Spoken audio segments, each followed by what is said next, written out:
Mila Turajlić. She is a documentary filmmaker, best known for her documentary film cinema Communisto, which won the top prize at the Chicago International Film Festival in 2011, and the Focal Award for Creative Use of Archival Footage. She combined studies at the National Cinema School in Belgrade with political science and international relations at LSE. She has been a guest lecturer at several universities, including the Sorbonne, University of Michigan, and Harvard University, and currently is working on her new documentary film, about which maybe she wants to tell a few words, but I know that she's freshly out of the editing room, and also she is working on her PhD at Sciences Po in Paris and the Faculty of Political Sciences at the University of Belgrade. Her presentation or talk is titled Archival Storytelling, Rules of Engagement.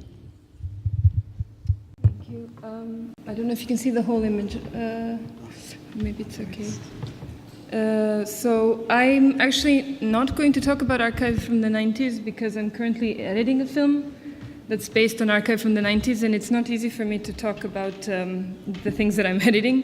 So I'm going to talk about, I thought I would talk about the kind of rules of engagement that I developed on working with archive material using the example of material that treats Tito's Yugoslavia. So just to give you a short genesis that connects Tito, documentary films, and television, because I think it helps explain how I kind of situated my own work and my own approach towards archive material.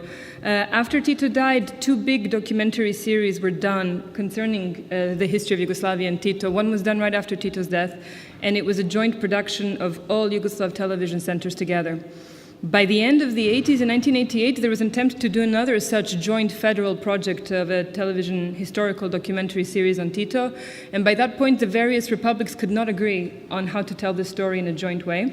And the series that was supposed to come out in 1988 was broadcast, but some broadcast centers like TV Ljubljana did not broadcast the television series in direct contradiction to the mandate from Yugoslav Radio Television that everybody should broadcast it at the same time. And I should actually say that this is part of the research that we did for Sabina Mihir's project, Screening Socialism, so I'm very grateful to her because she's the one who pushed us in the direction of looking also at broadcasting and so on.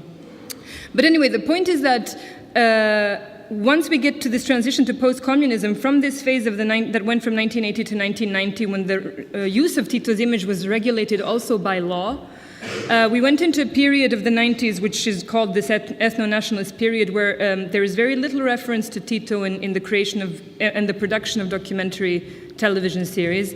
And then we reached this period from 2000 to today, which could be called again, like Snježana, I'm always searching for the euphemism, the democratic period of Serbian history, which is characterized by a privatization of the cinema industry and the media. And this is really important, and I won't spend much time on this because I feel it's been really well addressed by the previous panel, but the changing legal status of the archives that we are working on really hinders and defines the work that we can do. Even for the period of time that I was making Cinema Communisto, not only was the material that I was using that was from Avala film went from being state-owned to being held by the bankruptcy court to being now in private hands. So it went through phases of legal ownership during the period that I was working on the film that deals with the history of Avala film. But also the main archive that I was researching at the time, which is the Yugoslav newsreels of Filmske Novosti, went from being in total paralysis because it was a federal institution in a country that was no longer a federation, which meant that there was no political entity that could appoint the director of the archive, and it was headless for about 10 years, to now being a kind of, again, semi-functional state archive looking towards privatization. So I won't spend too much time on it, but I think it's incredibly important to know that in the background of all of the creative and artistic research we're doing, there's always this question of access and the fact that the archive itself is never static in the sense of its legal position. But what I'm really interested in is in the fact that between 2006 and 2014, At one point, there were 6 different television series in production about Tito, being produced either in Slovenia or in Croatia or in Serbia. And just to give you a rundown of what they were, first we had Tito, Red or Black, which was created in Serbia by Radio Television Serbia, and I purposely put the years of birth of the directors in here. Then we had Tito, made by Television Croatia. Then we had Tito, The Last Witnesses of His Legacy, again by Croatian television. Then we had Tito, Secret Agencies. Then we had Yugoslavia, A Country for a Century, which was completed in 2007 but wasn't broadcast until 2012 because it was censored by Croatian radio television. And then we had Tito Censored, which was a documentary series that was produced by Filmske Novosti, which is the Yugoslav newsreels once it came out of its paralysis position, which was produced for Radio Television Serbia, which they described as 24 episodes of forbidden material of Yugoslav newsreels, which it isn't really. It's more a media coup than what's really in the archive that they're using.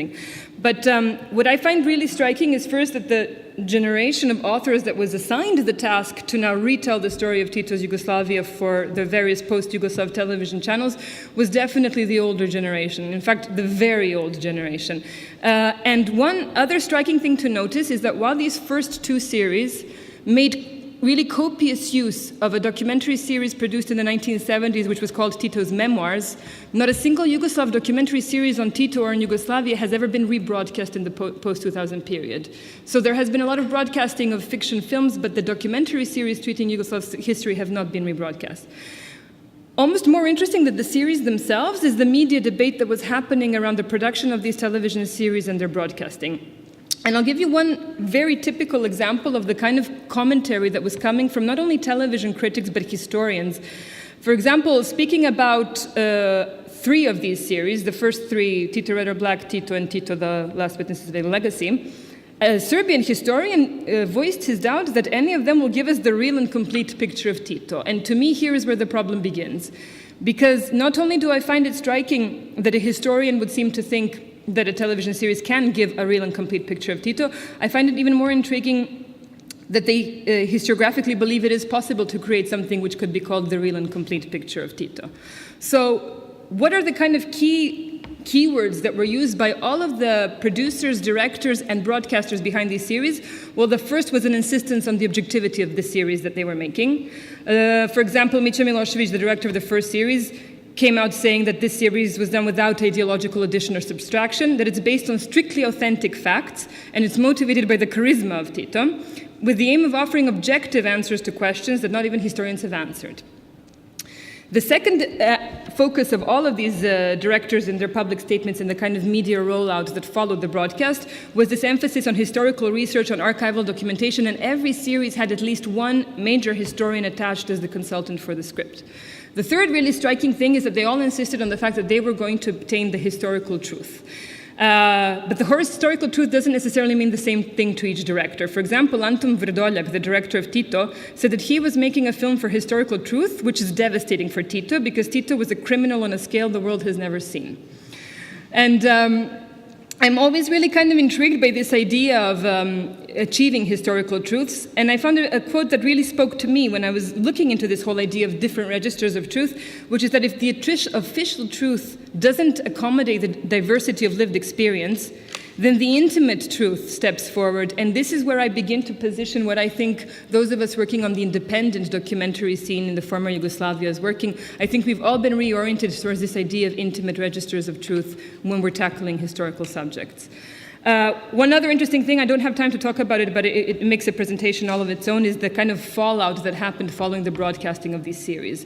Slovenian parliament held a one-day debate over the fact that Slovenian television had bought the Serbian television series and not the Croatian television series, and that the date of the signature of the contract was on a Serbian national holiday. And it just kind of really provoked a very vivid debate in Bosnia as well, why their television station had decided to buy one of these series and not one of these series, which I think kind of indicates the amount of political pressure and role that these series and these topics still play in the kind of nationalizing discourse that is taking place in the former Yugoslav republics today.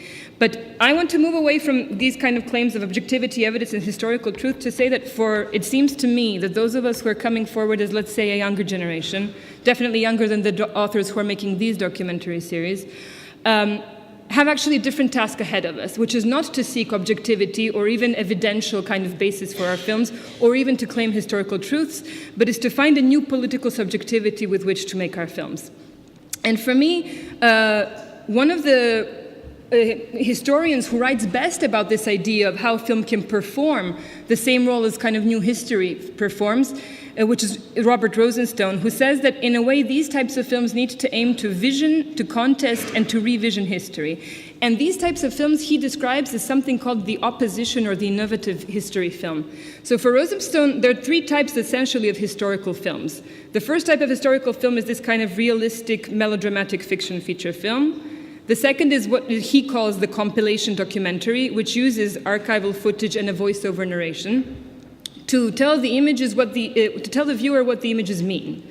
And the third, and this is where I try and situate my own work, is this idea of this opposition or innovative historical film, which to him can be dramatic, it can be documentary, it can be a mixture, it can be a docufiction. But what I really think Rosenstone hits upon, which is really important, is that distinction between these films, that they make different assumptions about historical reality or historical truths. And in the sense that they do that, they all develop different rules of engagement. And this is what I was trying to do when making Cinema Communisto, which is to try and understand what are these rules of engagement that we can come up with that can create films that really speak to a new political subjectivity. And the key question here is really how you treat the status of the archival image. The quote that I've translated for you here comes from the director and the historical consultant, so a historian and a film director, who were making one of the documentary series that I listed to you earlier. What I found really striking in all of the public statements they gave related to making their documentary series was that for them, the biggest challenge they faced is the use of visual archives. Because visual archives in and of themselves, and I find this absolutely striking coming from a filmmaker and from a historian, are apologetic, ceremonial, and idolatory. In other words, they are dangerous. They are dangerous, and filmmakers need to fear the archives because the archives will drag us into apologetic and ideological historical treatment of the material. And I take real issue actually with this view of use of archive image. For me, the real challenge for any documentary filmmaker trying to work with archive today is how to help audiovisual archives move from this idea of being purely positivist historical evidence into being an instrument of visual historical discourse. And to try and kind of explain this transition that I think we need to make when using archival images, some very interesting theories that I have found about it is, for example, Eric Michaud, who speaks that we need to take the image from being the image witness to the image that is an actor of history. Or, for example, Jacques Aumont, who writes a lot about the anthropology of the image, who says that we need to take the image away from being treated as a source of information, evidence, or document to seeing it as a vector of thought, and to read it as a vector of thought. And then finally, Marc Ferraud is the one who really kind of summed it up in saying that we need to move from treating the film as document to treating the film document in itself in order to analyze what discourse it is offering us. So in some ways for me, in Cinema Communisto, I was using not only audiovisual archives in the sense of documentary images, I was using audiovisual archives in the sense of fiction images too. And I found a very good distinction made by Evgeny Dobrenko, who's done a lot of research into Soviet cinema, saying that fiction films are in a sense both an instrument in the production of history and a museum of the revolution. And it's only if we view them as a museum of the revolution that we manage to understand really, to make this transformation of meanings. And as a result, that we can not establish historical truths, but actually trace the evolution of collective memories. And that is what I was trying to do. So I think maybe now, to give you a break from my voice, I can give you a short clip from Cinema Communisto, and maybe you can judge me on the criteria I've just defined to see if we have managed to develop some kind of new rules of engagement in using archival images. Da ne bude zabune, ovo nisu kadrovi dokumentarnog filma ni autentični ratni snimci.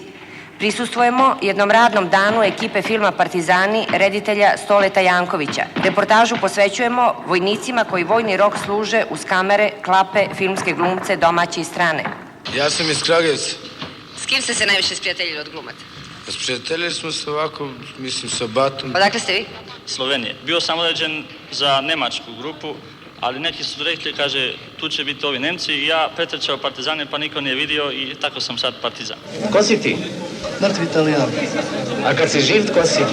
Ja sam kasnije sam iz Tuzle sam inače, a sada sam na odsluženju vojnog roka. Druže, komandante bataljona, hoćete vi da nam kažete, na izgled bi se reklo da ovi vojnici na neki način gube vreme u odnosu na klasičnu vojnu obuku. Ja se s time ne bi složio, iz razloga što mi ovde na Kruzoku sa našim vojnicima sećamo se i podspečujemo način partizanskog ratovanja. Pustimo i bliže i bez uzbuđenja. Mata! Juriš! Te ratne partizanske filmove, to je finansirano i to se volelo. Išli smo i ja, i Bata Živinović i glumci po fabrikama i pričali kakav će to biti dobar film. I tako se skupljali. I oni su shvatili ipak ulogu filma. Njima je bilo interesantno da vidi glumce u uniformama iz tog filma i kad smo rekli da nam trebaju sredstva da taj film završimo, oni su davali, nisu pitali koliko treba. Wir haben ganz Europa in die Knie gezwungen. Aber hier, auf dem Balkan bringen ein paar simple jugoslawische Partisanen unsere Nachschublinien konstant in Gefahr.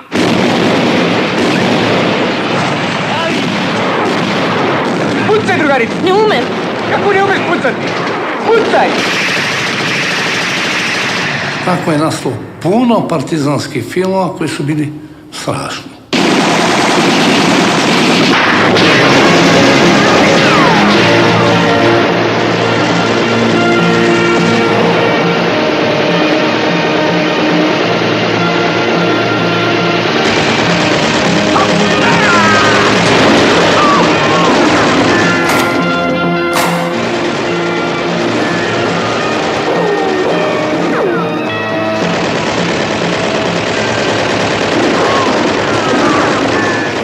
Filmova da je od početka do kraja samo ubijam Nemce.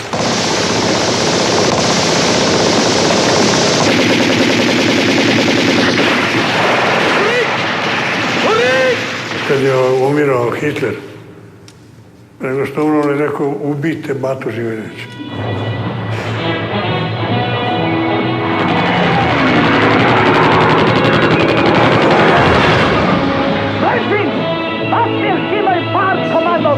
Angegriffen haben sie uns hier, hier und hier.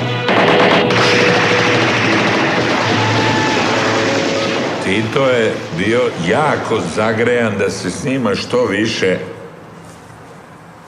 filmova o ratu, o partizanima. Achtung, Division Brandenburg. Wo befindet sich Josef Broz, genannt Tito? So I'll stop it there just to move along because I know I'm running out of time. But some of the rules of engagement concerning the treatment of visual material that I think you can identify here is first this idea of finding a documentary method to interrogate the image, which is something that Jamie Barron called the archive effect, which is an understanding of the fact that the archival image is being taken out of the original context of its production. Another, obviously, is the mix of fiction and documentary sources. A third is something that Rancière called prélèvement, which is the extraction or the fragmentation of the image by hijacking it from its native fiction or their original use. And then finally, montage in itself, which is this kind of supreme freedom of the reuse of the image. And so I think the kind of manifesto developing is never to go backwards to seek to correct these historical narratives, but to examine the present of the past, and so perform less a narrative of history and more a narrative of memory. And I think the litmus test, and it's again something that Robert Rosaston defined, is whether this type of film adds to our historical understanding in a way that challenges traditional historical discourse. And just to basically sum up, I think there is a whole generation of young filmmakers that are making these types of films who are developing their own rules of engagement concerning this kind of Yugoslav past. Interestingly enough, our relationships with the national broadcasters are not as clear. Seeing as they have so many documentaries in production on Tito's Yugoslavia, one would think that they are also buying and broadcasting independently produced documentary films. It is not at all the case in Serbia, yet it is very much the case in Croatia and Slovenia, which have broadcast all of these films that I've listed here. Radio Television Serbia has not purchased a single one of these films for broadcast. And just to sum up, I think I've mentioned already that as independent documentary producers, we have a huge issue of access to archives. But I think one thing that's really important to mention in a context like this, when we're talking about personal archives and academic archives, is that or myself as an independent commercial producer, in the sense that I produce documentary films which are sold for broadcast, I'm in a slightly different position from researchers who can benefit from access to an archive such as this one, or a private kind of accidental archive, because I cannot use in my film any archive material that I cannot license from the copyright owner. Which is to say that we find ourselves, because I'm not making films for educational or academic exploitation, I'm making films for commercial sales. I am in a situation right now with this documentary I'm editing at the moment. It is the first Serbian co-production with HBO. And we are in a position where I cannot use any archive material if I haven't obtained it from the original source. And this opens a whole slew of problems for documentary in the 90s, because TV Politika, BK Television, and all of these TV stations are gone. I cannot purchase the license right for any of this archive. And I'm finding myself in a very strange situation where I'm negotiating with American lawyers who are asking me to purchase essentially what's called E&O insurance, errors and omissions insurance, because I cannot clear the source of this archive material. So I just want to say that in terms of artistic use of archive, we are still in a situation where, regardless of the fact that the digital nature of this material, that it can be copied and it can be stored in different archives, doesn't solve our essential problem, which is the licensing rights to use this material for commercial purposes. And I think maybe that's something that is also worth discussing. Thank you.